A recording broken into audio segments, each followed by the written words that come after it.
Madje kemi parë këso lloj lojra shtulta, kur edhe deri në një billboard shkon vetë ministri aty afro duke e prerë ato me aso disqe, do me thënë, pamje të cilat do me thënë kanë irrituar serbet në veri.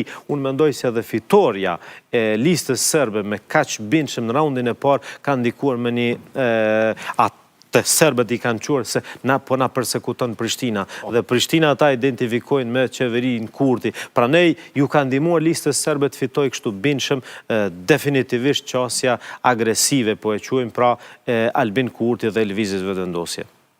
Tash janë dy çështje. A besoni që do të ketë heqjet masave pikërisht për shkak të transferimit të pushtetit në veri, edhe a do të kemi pamje tjetër në veri nëse ka udhëheqësi lokale ndryshe nga ajo që është tash? Tani, po ja shtoj edhe një element. Gjatë ditës rastisa të lexoj draft raportin e Progresit edhe për Serbinë në shtypin kroat. Dhe aty, në te, figuron për herë të parë, kritikohet Serbia, akuzohet për tërheqjen nga institucionet e Kosovës, të serbëve, dhe e dyta, po flasë për pjesën që ka të bëjmë me Kosovën, dhe e dyta kërkohet nga serbet që të veprojnë, pra në veri e kam fjalën, që të veprojnë në suazat e ligjeve të Kosovës.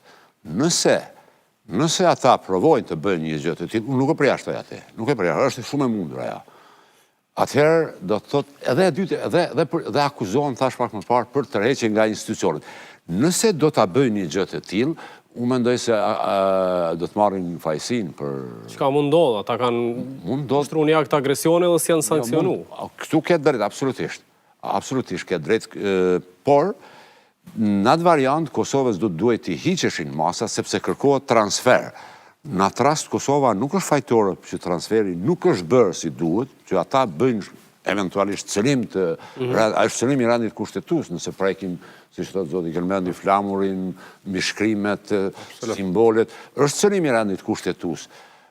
Nëse në zyrat komunale bëjnë gjërat e tilla, por unë me asalizova në draft raportin e Progresit për Serbinë, sinjalizohen që të respektojnë rendin ligjor të Kosovës. Unë besoj që do të sankcionohen nëse bëjnë një gjë të tillë, mënyrë që të mos lejohet tensionimi në veri, sepse nëse vërtet bëjnë ashtu, nuk e përjashtoj mundësinë një tensionimi atje, sepse thjesht kanë fitu, mirë është që si pakicë... Kush mund ta tensionojë situatën?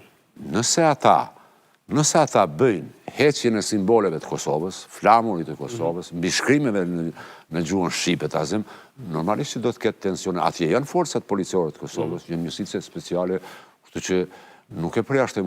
Unë pajtohem që ato njësi nuk mund të hyjnë në zyrat e komunës, absolutisht, por ka forma tjera që mund të sankcionohen qoftë nga ana e Kosovës, por nuk e përjashtoj mundësinë